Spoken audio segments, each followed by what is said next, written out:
Hello and welcome to the Fabulous Picture Show. I'm Amanda Palmer. This week at the Everyman Cinema Club, we're joined by director Benjamin Gilmour for a special screening of a film he made undercover, Son of a Lion. Filming in one of the diciest places on earth, Gilmour starts his filmmaking career with a bang. Also on the show, more forbidden territory. A bold new film exposes Japan's wartime atrocities against its own citizens. And later, she was the youngest ever Oscar nominee for Best Actor. KEISHA CASTLE-HUGHES may be a Kiwi, but she's no peewee. I get that quite a lot. But first, this Oscar winner might look and speak like your classic English rose, but she's got a darker dark side than the moon on a cloudy night. It's the lovely Susie Templeton. Inspired by Sergei Prokofiev's 1936 children's classic, Susie Templeton's Peter and the Wolf manages to infuse animated puppets with emotional depth. You came on board knowing that you had access to this amazing music. Do you just listen to this music over and over again? Is that literally for a couple of years, or you listen to it? More than a couple of years, yeah. Because I actually wrote the script line by line with the music. So I'd have my headphones on and I'd listen to a particular phrase and think what it suggested to me and try and work that into the shape of the script.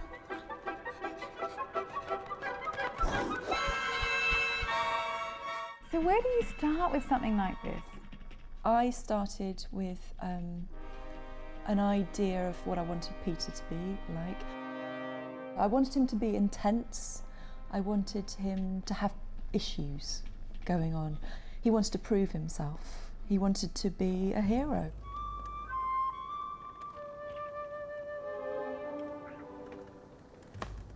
He came from an original drawing that I made, and when I went to Russia to research for the film, I did see a little boy who looked just like my drawings and like my ideas of Peter. As a director, how I work with the animator is that we go through these different poses, and then they have to spend a day, 2 days, 3, 4, 5 days moving the character frame by frame through all of these different poses. I mean, what strikes me is just the level of detail. Yeah. So I love his age spots especially, and his veins. I love his skin, I love his texture, I love his eyes. I think there's great depth and sadness in his eyes. She's got baby teeth. She's not that scary up close, so you see. What was she going to do with those? Susie, who was she? Were you scared of her in the film? I didn't want her sitting on me, that's for sure. Over the course of 5 years, Susie guided a team of 200 animators from the historic Polish animation studio, Semaphore. Known for such inventive work as the Oscar-winning short Tango, a sly satire on communist-era housing shortages. Was this a new experience to you, or had you done that? Oh, no, totally new, yeah, and rather terrifying at first. Why do you say that? Well, they have amazing directors there. In fact, the reason I chose Semaphore in the first place is because of the work they were already making.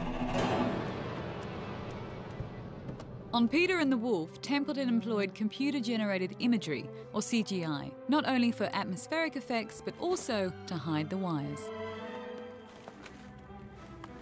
If you have anything that leaves the ground in stop motion, you have to hold it up.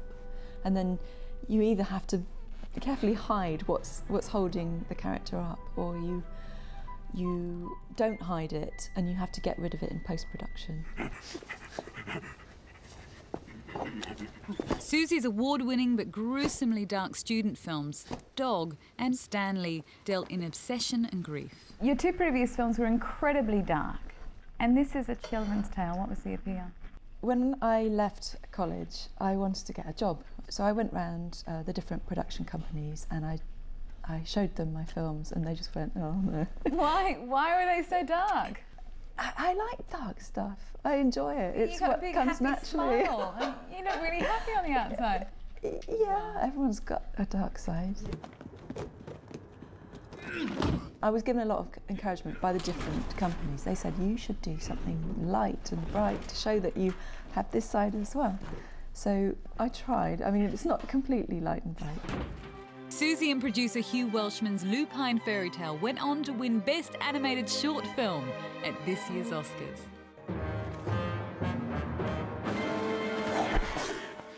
Has the power of the Golden Man taken you over in some way? Do you understand what this is all about? Explain this to the non-Americans. What does he mean to your life?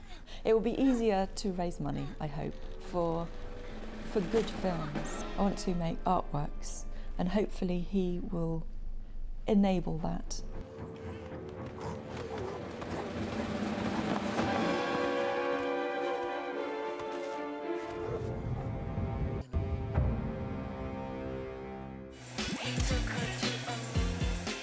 It's pretty rare for a Japanese filmmaker to confront that nation's violent past, but a new film describes Japan's appalling wartime cruelties against its own citizens.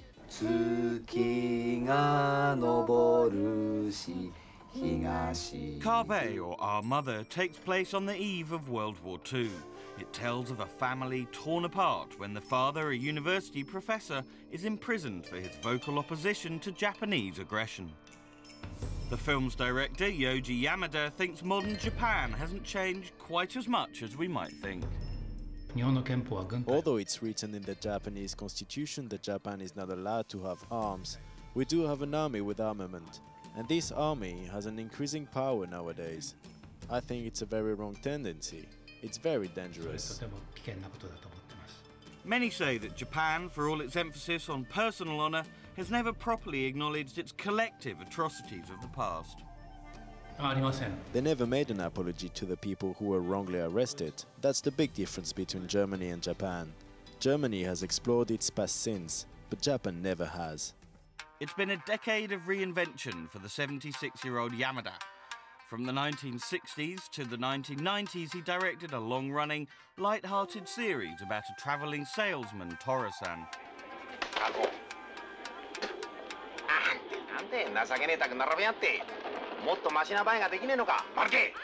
The TARTAN character was a beloved Japanese institution.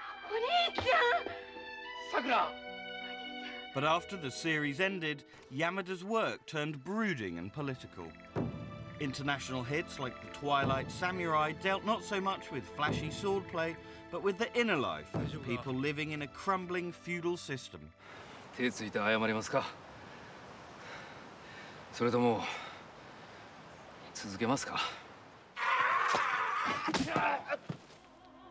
Perhaps it's fitting in a culture for which age is still associated with wisdom that a 76-year-old filmmaker would be the first to bust long-standing taboos. I don't think there has ever been any Japanese film depicting all the atrocities that Japan committed in Nanking or Korea. That's a big problem.